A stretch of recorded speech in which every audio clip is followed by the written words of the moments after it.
जीवन हम लोगों को मिला है उसकी समीक्षा कर लेना भी जरूरी है। ये जो मनुष्य का जीवन जिसको धारण करने का अवसर या यूं कह लें कि अधिकार या सौभाग्य हम में से हर एक को मिला है, इसको प्राप्त करने में जो कठिनाइयाँ हुई हैं उसके विषय में हम में से हर व्यक्ति परिचित है। न जाने कितने कष्ट और कठिनाइयों के दौर से निकलने के बाद तब जाकर के कहीं मनुष्य के जीवन का सौभाग्य इंसान को मिल पाता है। जो लोग शास्त्र पढ़ते हैं वो लोग परिचित हैं कि शास्त्र कहते हैं कि 84 लाख योनियों में भटकने के बाद फिर मनुष्य के जीवन को प्राप्त करने का सौभाग्य हम लोगों को मिल पाता है। जो लोग रामचरितमानस पढ़ते हैं वो लोग परिचित हैं कि तुलसीदास जी लिख करके गए कि बड़े भाग मनुज तन पावा, सुर दुर्लभ सदग्रंथ ही गावा। ऐसा तुलसीदास जी कहते हैं कि बड़े भाग्य से, बड़े ही आशीर्वाद के फलस्वरूप मनुष्य का जीवन मिल पाता है, और ये देवताओं को भी दुर्लभ है ऐसा सदग्रंथ कहते हैं। ऐसा तुलसीदास जी लिख करके गए। और ये जो वचन है दोस्तों, पुराणों के, आख्यानों के, सदग्रंथों के, सदपुरुषों के, महापुरुषों के, सही पूछा जाए तो ये बिल्कुल भी मिथ्या वचन नहीं, काल्पनिक कथाएं नहीं। इसका एक एक शब्द अक्षरशः सत्य है।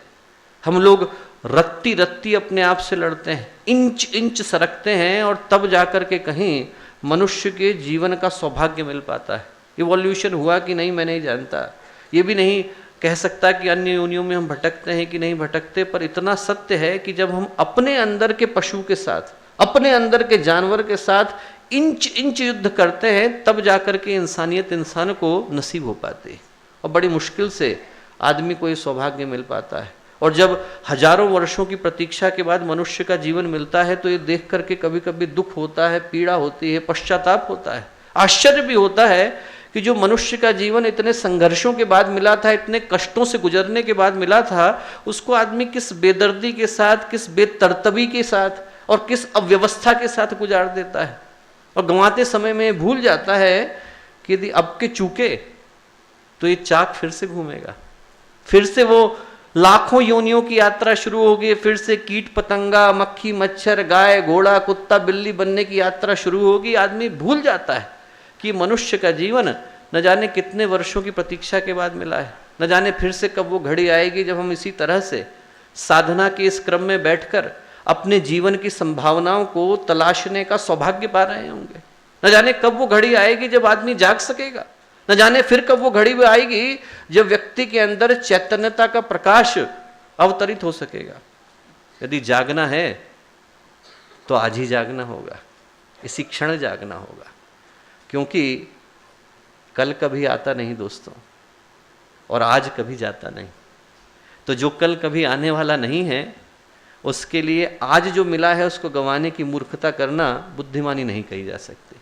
ध्यान से देखें हम लोग तो ये मनुष्य का जीवन यदि हर व्यक्ति अपने आप से पूछ के देखे, अपने अंतर्मन में गहरे उतरे, तो वो जानेगा कि मनुष्य का जीवन हम लोगों को पहली बार नहीं मिला है, हजारों बार मिला है। जब गीता में भगवान कृष्ण अर्जुन से कहते हैं तो उससे कहते हैं न त्वैवाहम जातु नासम न तुम ने में जनाधिपा न चैव न भविष्यामः सर्वे वयमतः परम।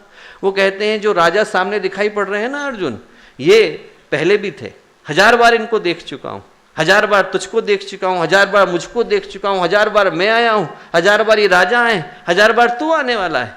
तो जब भगवान कृष्ण और अर्जुन 1000 बार आकर के चले गए दोस्तों, हम भी 1000 बार आए, 1000 बार हमने ये यात्राएं करी हैं, और 1000 बार परमात्मा को पाने से वंचित रह गए। यदि मिल गया होता तो आज यहाँ बैठ करके चर्चा नहीं कर रहे होते, यदि हम ईश्वर को उपलब्ध हो गए होते तो जीवन मुक्त हो गए होते। यहाँ पर बैठकर इस विषय पर चर्चा करने की आवश्यकता नहीं होती। आज जो हम लोग दे रहे हैं दोस्तों, बैक पेपर का एग्जामिनेशन है, मेन एग्जाम में तो हम लोग फेल हो गए थे, तभी तो आज बैठ करके प्रयत्न कर रहे हैं कि आदमी को इस एग्जाम में पास कैसे होने की आवश्यकता है। 1000 बार, न जाने कितनी बार मनुष्य के रूप में आए हैं दोस्तों, और ये अवसर गंवा करके गए। न जाने कितनी बार ऐसा हुआ होगा कि अवसर हमारे हाथ से छूट गया होगा, और छूटने के बाद हम पछताए होंगे, पछताने के बाद रोए होंगे, रोने के बाद अपने आप से प्रण और संकल्प किया होगा कि यदि भगवान दोबारा से ये अवसर देगा तो गंवाएंगे नहीं।